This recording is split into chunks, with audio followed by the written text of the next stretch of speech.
नमस्कार दोस्तों, स्वागत है आपका हमारे YouTube channel Shimla higher secondary school में। मैं अपूर्वा आशुतोष आज आपको बेसिक ज्योमेट्री की आगे की जानकारी दूंगी। अपने पिछले वीडियो में हमने त्रिभुज और त्रिभुजों के प्रकार के बारे में पढ़ा था। आज हम पढ़ेंगे अलग अलग जो शेप्स हैं, हमारे अलग अलग जो आकृतियाँ हैं, उनके क्षेत्रफल और उनके परिमाप के बारे में। तो सबसे पहले आज का हमारा जो टॉपिक है वो है परिमाप, या जिसे हम पेरीमीटर भी कहते हैं।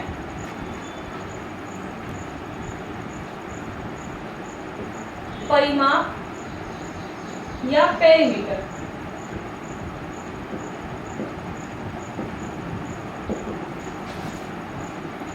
परिमाप या पेरीमीटर जब भी हम पूछते हैं तो बच्चों का जवाब अक्सर यही रहता है कि जो भी भुजाएं हैं उनको जोड़ दो तो परिमाप निकल जाता है या पेरीमीटर निकल जाता है। लेकिन इसकी वास्तविक परिभाषा क्या होती है?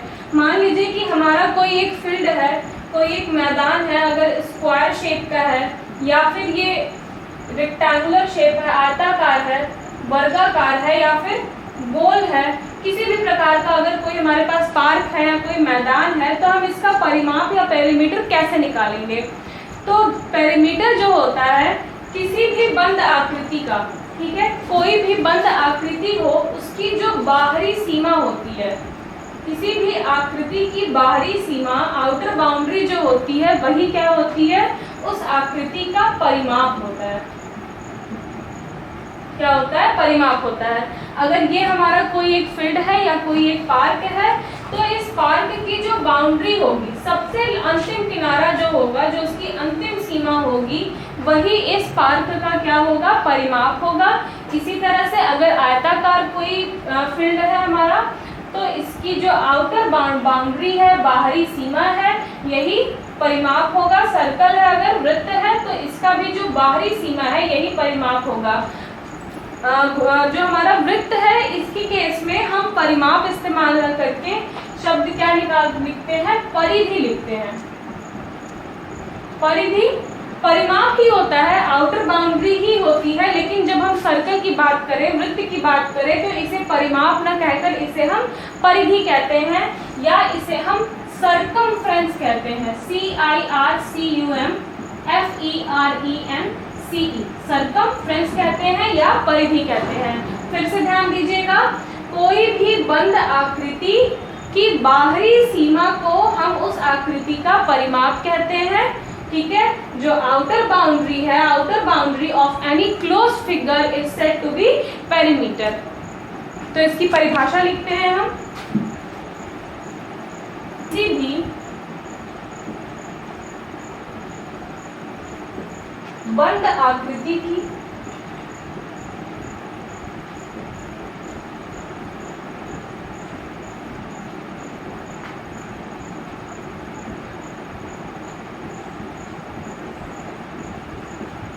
सीमा की माप को परिमाप कहते हैं।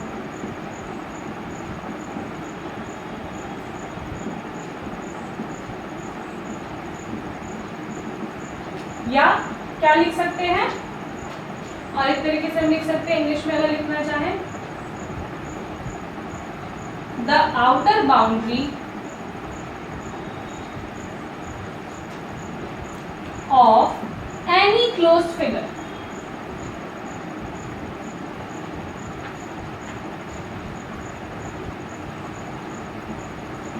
is said to be a perimeter. perimeter मतलब परिमाप। किसी भी बंद आकृति की सीमा की माप को हम परिमाप कहते हैं, या the outer boundary of any closed figure or any closed surface is said to be a perimeter, ठीक है। अब हम अलग अलग आकृतियों के लिए, अलग अलग शेप के लिए परिमाप क्या होता है उसको हम पढ़ेंगे कि हर अलग अलग शेप के लिए जो सीमा की माप है वो हम किस तरह से निकालते हैं या कैसे कैलकुलेट करते हैं। तो सबसे पहले हम त्रिभुजों का परिमाप निकालेंगे। त्रिभुजों का परिमाप या पेरीमीटर ऑफ ट्रायंगल्स। तो त्रिभुजों में सबसे पहला क्या हो जाएगा? समबाहु त्रिभुज, समबाहु त्रिभुज आपको याद होगा, सम मतलब एक समान, बाहु मतलब भुजाएं और त्रिभुज, तो समान भुजाओं वाला त्रिभुज समबाहु त्रिभुज, जिसे हम क्या कहते हैं, इक्विलैटरल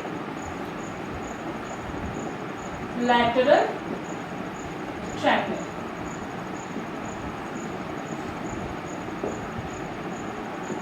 क्योंकि इसमें सारी भुजाएं क्या होती हैं, समान होती हैं, तो मान लीजिए कि ये हमारा क्या है, एक त्रिभुज है।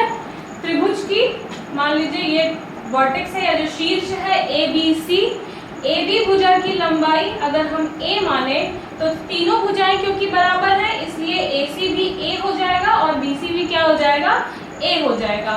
तो इस त्रिभुज का परिमाप क्या होगा, तीनों भुजाओं का योग। तीनों भुजाएं क्या है, AB, BC और CA। तो AB plus BC plus CA, AB भी A है, BC भी A है और CA भी A है। कोई भी नंबर हो या कोई भी क्या हो, वेरिएबल हो, चर हो, जब हम उसको 3 बार जोड़ेंगे तो वो 3 टाइम्स में हो जाता है, ठीक है, 3 के गुणे में A प्लस A, ये क्या हो जाएगा, 3A हो जाएगा। ऐसे समझ सकते हैं कि अगर हम 2 को 3 बार जोड़ते हैं, ठीक, तो ये क्या हो जाएगा, 2 2 4 और 2 6।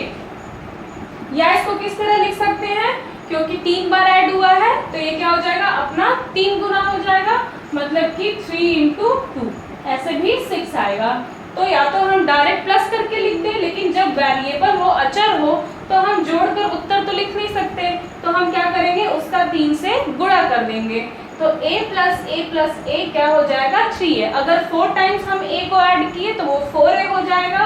11 टाइम्स अगर हम A को ऐड करते हैं तो वो 11A हो जाता है, 11 into A।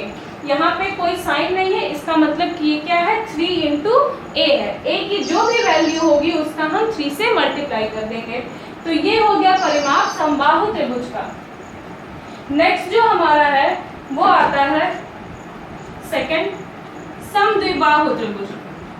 समद्विबाहु त्रिभुज नाम से ही समझ में आ रहा है, सम मतलब समान, द्वि मतलब 2 और बाहु मतलब भुजा।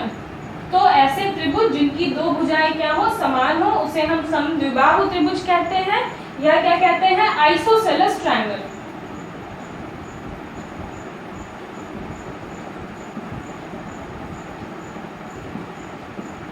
क्योंकि इसकी 2 भुजाएं समान होती हैं, तो मान लेते हैं कि हमारा ये त्रिभुज ABC है, जिसमें कि AB और AC क्या है, बराबर है। मान लेते हैं ये A है तो ये भी A होगा, और BC की लंबाई क्या है, अलग है, ये B मान लेते हैं। तो इसका परिमाप क्या होगा, तीनों भुजाओं का योग AB plus BC plus CA। AB कितना है, A है, BC क्या है, B है, और CA क्या है, A है। तो ये हो गया A प्लस A, इन दोनों को एक साथ कर लेते हैं और B को हम अलग कर लेते हैं। तो ये हो जाएगा A प्लस A एक साथ और plus B। A plus A 2 bar add हुआ है तो ये क्या हो जाएगा, 2A, और B क्या रह जाएगा, B रह जाएगा। तो ये परिमाप हो गया हमारा समद्विबाहु त्रिभुज का परिमाप, जिसमें 2 भुजाएं समान और तीसरी भुजा असमान होती है। तो इसका परिमाप 2A प्लस B होता है। तीसरा जो है वो होता है विषम बाहु त्रिभुज। विषम बाहु त्रिभुज, विषम मतलब असमान, बाहु मतलब भुजाएं और त्रिभुज। तो ऐसा त्रिभुज जिसकी तीनों भुजाएं असमान हो उसे हम क्या कहते हैं, विषम बाहु त्रिभुज कहते हैं या स्केलेन ट्रायंगल कहते हैं। तो तीसरा क्या हुआ, विषम बाहु त्रिभुज।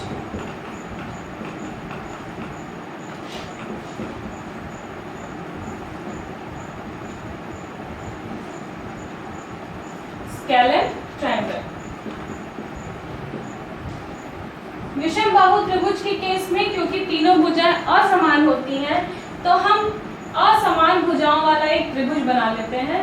मान लेते हैं कि ये हमारा त्रिभुज ABC है, जिसमें कि AB की लंबाई क्या है, या A के सामने वाली भुजा स्मॉल a, B के सामने वाली भुजा स्मॉल b और C के सामने वाली भुजा स्मॉल c है। तो ऐसे में परिमाप क्या होगा, परिमाप कहीं कहीं ये क्या लिखा रहता है, सिर्फ P लिखा रहता है। P का मतलब क्या है, पेरीमीटर, तो इसको P से भी डिनोट करते हैं। तो AB परिमाप क्या होगा, तीनों भुजाओं का योग AB प्लस BC और प्लस CA। AB क्या हो गया, AB की लंबाई C, BC की लंबाई हो जाती है A और CA की लंबाई होती है B। A plus B plus C, ये क्या हो गया, परिमाप या perimeter A plus B plus C। अब विषम बाहु त्रिभुज में ये जो पेरीमीटर है इसको हम 2S लिखते हैं, 2S, ठीक है। ये किसके बराबर हो जाएगा, A plus B plus C में, जिसमें कि S जो है, S का क्या मतलब होता है, S जो है ये होता है अर्ध परिमाप, अर्ध परिमाप या इसे हम कहते हैं सेमी पेरीमीटर।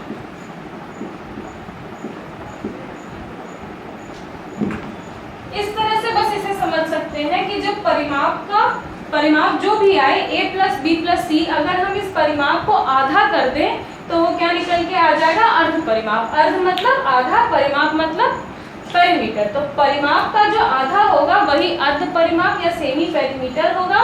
पेरीमीटर जो होता है विषम बाहु त्रिभुज में परिमाप A plus B plus C होता है, इसे हम 2S भी लिख सकते हैं। 2S में 2 से मल्टीप्लाई किया गया है अर्ध परिमाप का। कोई भी आधी आधी चीज जब उसका 2 से मल्टीप्लाई करें या उन दो आधी आधी चीजों को जोड़े तो वो एक पूरा बन जाता है। तो जब 2 अर्ध परिमाप जुड़ेंगे या 2 अर्ध परिमाप का गुणा होगा तो वो एक क्या बन जाएगा, पूरा परिमाप बन जाएगा।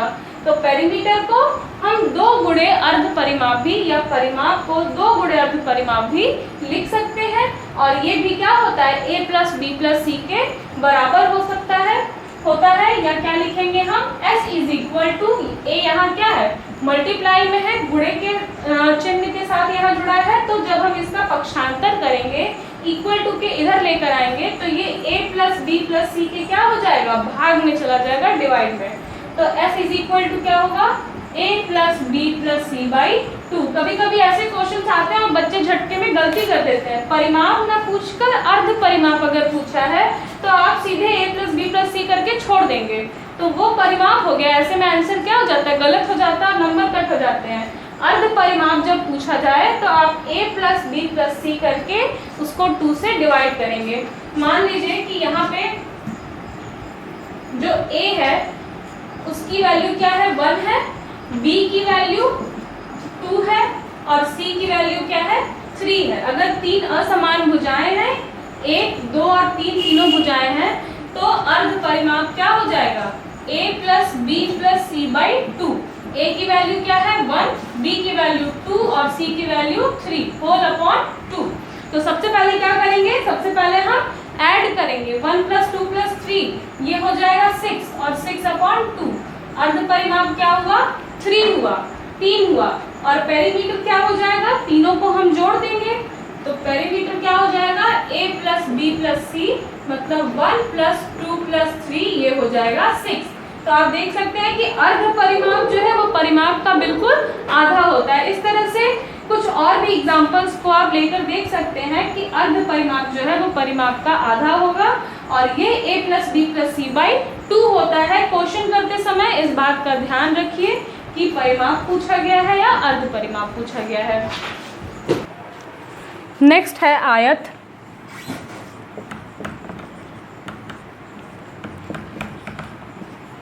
या रेक्टेंगल। आयत में अभी हमने बताया है क्या होता है, लंबाई और चौड़ाई ये आपस में बराबर नहीं होती है। तो मान लेते हैं कि लंबाई, जिसे कि हम लेंथ भी कहते हैं, उसको L से डिनोट करेंगे, L से प्रदर्शित करेंगे, और चौड़ाई जो है जिसे कि ब्रेड्थ भी कहते हैं उसको हम B से दिखाएंगे। तो लंबाई क्या होता है, लेंथ,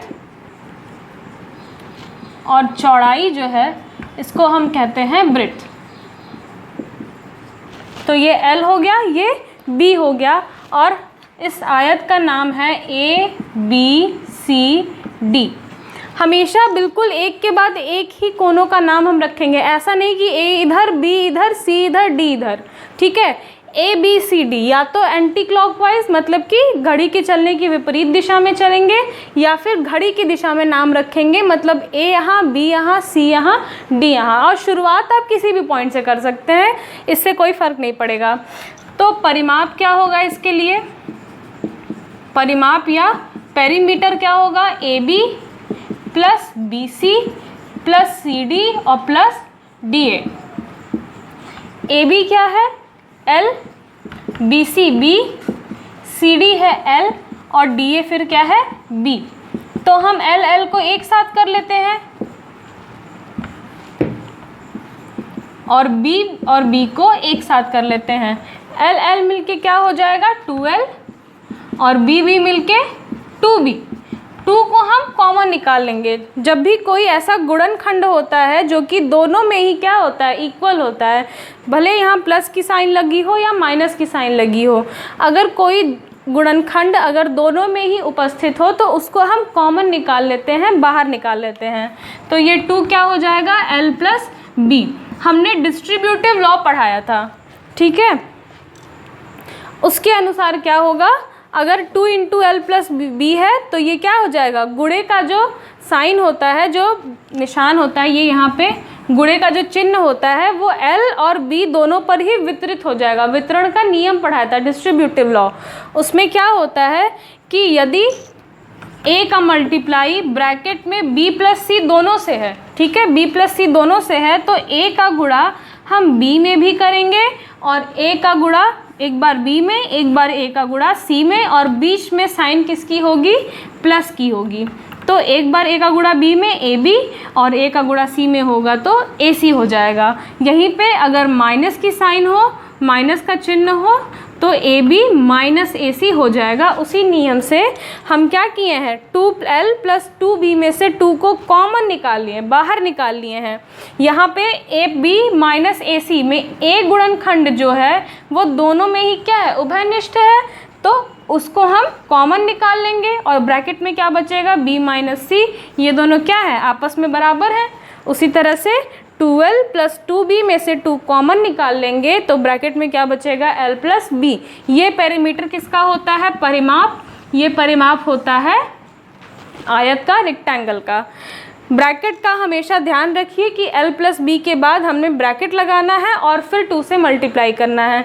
इस परिमाप में बच्चे बहुत गलती करते हैं। नेक्स्ट हमारा जो है वो आता है वर्ग का या स्क्वायर का।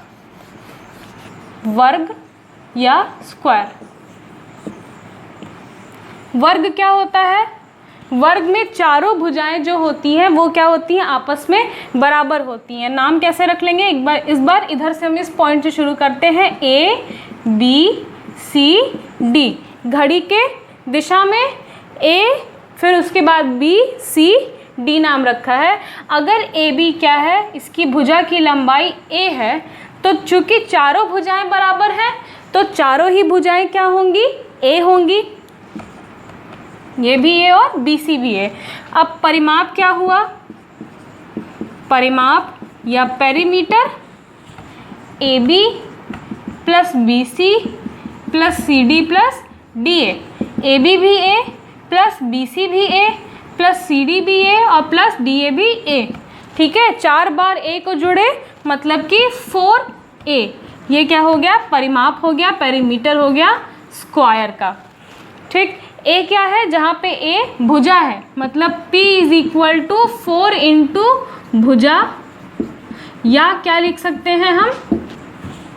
P is equal to 4 into side भी लिख सकते हैं। कभी कभी ऑब्जेक्टिव टाइप जो आता है, ऑप्शन वाले जो क्वेश्चन आते हैं, उसमें परिमाप अगर इस तरह से लिख के दिया हो तो घबराइएगा नहीं कि A या B कुछ नहीं लिखा है। उस A या B का मतलब क्या होता है कि वो भुजा है। यहाँ पर A क्या दिखा रहा है? AB भुजा को दिखा रहा है, BC भुजा को दिखा रहा है A, ठीक। तो अगर इस तरह से लिख के ना आए, 4 इंटू साइड लिखा हो या 4 इंटू भुजा लिखा हो तो ये भी सही होता है। वर्ग का परिमाप क्या हो जाएगा? 4A या 4 इंटू भुजा 4 इंटू साइड। नेक्स्ट हम पढ़ेंगे वृत्त के लिए, सर्कल के लिए, वृत्त या सर्कल। तो वृत्त कैसा होता है, ये हुआ हमारा एक वृत्त, ये हो गया इसका सेंटर, या जिसे हम क्या कहते हैं, केंद्र कहते हैं। केंद्र से वृत्त के किसी बिंदु को मिलाने वाली रेखा त्रिज्या होती है, जिसको कि हम किससे डिनोट करते हैं, स्मॉल आर या कैपिटल आर से डिनोट करते हैं, क्योंकि त्रिज्या मतलब क्या होता है, रेडियस होता है। त्रिज्या मतलब रेडियस, जिसको कि हम स्मॉल आर से दिखाते हैं। अब यही त्रिज्या, मान लीजिए कि ये एक किरण की तरह है, ठीक है, ये कैसा है, एक किरण है। ये किरण अपने एक सिरे को स्थिर रखकर अपनी स्थिति में परिवर्तन करती है, अपनी स्थिति में परिवर्तन करती है और चलते चलते ये वापस से उसी जगह पर आकर रुक जाती है। जैसे कि घड़ी में मिनट की सुई अगर 2 पर है, मान लीजिए कि यहाँ पे 2 है, यहाँ 1 होता है 12, ठीक है, इधर कहीं 3 हो नीचे, वहाँ पर है 2 से चलना शुरू करे और ठीक 1 घंटे बाद वो मिनट की सुई वापस से उसी जगह पर आकर रुक जाती है। तो वो कितना कोण चलती है, संपूर्ण कोण, ठीक है, 360 डिग्री। हमने बताया था जब कोण परिभाषित किया था तो अंतिम प्रकार जो था वो था संपूर्ण कोण का, जिसे हम कंप्लीट एंगल भी कहते हैं। मतलब जब वो अपनी जितनी भी जहाँ से उसने चलना शुरू किया वापस से अगर कोई किरण उसी जगह पर आकर रुक जाती है अपनी प्रारंभिक स्थिति में, तो वो संपूर्ण कोण चलती है, 360 डिग्री या कंप्लीट एंगल बनाती है। तो परिमाप, इसका परिमाप, ये जो दूरी उसने चली, ये परिमाप क्या होगा, परिमाप। और एक बात अभी बताया गया है कि वृत्त के परिमाप को हम क्या कहते हैं, परिधि कहते हैं, परिमाप नहीं, परिधि कहते हैं। कभी भी वृत्त के लिए परिमाप का इस्तेमाल नहीं किया जाएगा, परिधि का इस्तेमाल किया जाता है, जिसे कि हम सरकमफ्रेंस भी कहते हैं, ठीक। तो ये क्या होता है, परिधि 2 पाई आर होता है। 2 पाई क्या है, पाई का जो मान होता है वो या तो 180 डिग्री होता है, अगर हम कोण में देखें, कोण की बात करें तो, या पाई का मान 22/7 होता है, या 3.14 होता है। पाई जो है वो एक अपरिमेय संख्या है, तो पाई का मान या तो 180 डिग्री होता है, किसी किसी जगह पर 22/7, और कहीं पे हम 3.14 का भी इस्तेमाल करते हैं। तो इस जगह पर परिधि के फॉर्मूले में पाई का मान क्या है, 180 डिग्री है। तो 180 डिग्री हो गया पाई, तो 2 पाई क्या हो जाएगा, 180 गुणे 2, और 180 गुणे 2 क्या होता है, 360 डिग्री। 180 डिग्री गुणे 2 मतलब 360 डिग्री। तो परिधि का यहाँ पे क्या मतलब हुआ कि 360 डिग्री गुणे आर, मतलब कि आर जो त्रिज्या है वो 360 डिग्री चली, ठीक है। जितनी दूरी चलती है उसी जितना दूरी कोई भी यहाँ त्रिज्या चलेगी या कोई भी किरण चलेगी, वो क्या बनाएगा, इस वृत्त का बाउंड्री बनाएगा, सीमा बनाएगा, और उसी की माप को हम क्या कहते हैं, परिधि कहते हैं। तो वृत्त की त्रिज्या स्मॉल आर जो है वो 360 डिग्री घूमते हुए जितनी दूरी तय करेगी वही क्या होगा, उस वृत्त की परिधि होगी, और जिसका फॉर्मूला क्या होता है, 2 पाई आर, जहाँ पे 2 पाई का मतलब क्या है, 360 डिग्री। लेकिन हम जब भी क्वेश्चन सॉल्व करते हैं तो वहाँ पे पाई की वैल्यू जो है वो 360 डिग्री नहीं रखते, क्योंकि वो फिर 360 डिग्री को हम आगे सॉल्व नहीं कर सकते हैं, ठीक है, वो डिग्री में ही रह जाएगा। डिग्री को कभी हम फ्रैक्शन में या होल नंबर में, पूर्ण संख्या में परिवर्तित नहीं कर सकते। इसलिए पाई की वैल्यू हम अक्सर करके 22/7 या फिर 3.14 ही लिखते हैं। अगर आर क्या हो, मान लीजिए इस वृत्त की त्रिज्या क्या हो, 5 सेंटीमीटर हो, तो परिधि जो होगा, या मान ले परिधि इसका जो होगा, ये क्या हो जाएगा, 2 पाई आर, मतलब 2 गुणे 22/7 गुणे आर क्या है, 5 है। तो ये हो जाएगा 2 × 22 44 और इंटू 5 होल अपॉन 7। 44 का मल्टीप्लाई 5 में करके देख लीजिए, 44 × 5 5 4 20 को 0 कैरी 2, 5 4 20 प्लस 2, ये हो गया 220। तो 220/7। आप चाहें तो इसे फ्रैक्शन में ही, भिन्न में ही रहने दें, या फिर इसको डेसिमल में या दशमलव में परिवर्तित कर लें। तो अगर हम यहाँ पे 360 डिग्री लिखते, गुणे 5 करते, तो हम उसको आगे सॉल्व नहीं कर पाते, क्योंकि हमें डिग्री को अभी फ्रैक्शन में चेंज करना नहीं आता है। इसलिए हम पाई की वैल्यू 360 या 180 डिग्री ना रखकर 22/7 लिखते हैं, या 3.14 लिखते हैं। अगर 3.14 लिख दिए तो डायरेक्ट वैल्यू यहाँ हमारी दशमलव में आएगी, हमें इसको भाग देकर नहीं लिखना पड़ेगा। और अगर 22/7 में लिखे तो हमें भाग देकर इसको क्या करना पड़ेगा, दशमलव में बदलना पड़ेगा, या इसे ऐसे भी छोड़ सकते हैं। तो ये थी वृत्त की परिधि। तो आज का हमारा टॉपिक यहीं पे समाप्त होता है, जिसमें हमने परिमाप या पेरीमीटर के बारे में पढ़ाया कि अलग अलग शेप का, अलग अलग जो आकृतियां हैं उसका परिमाप क्या होता है। और अगर आपको हमारा वीडियो पसंद आया हो तो हमारे वीडियो को लाइक करें, चैनल को सब्सक्राइब करें और बेल आइकन पर क्लिक करें। धन्यवाद।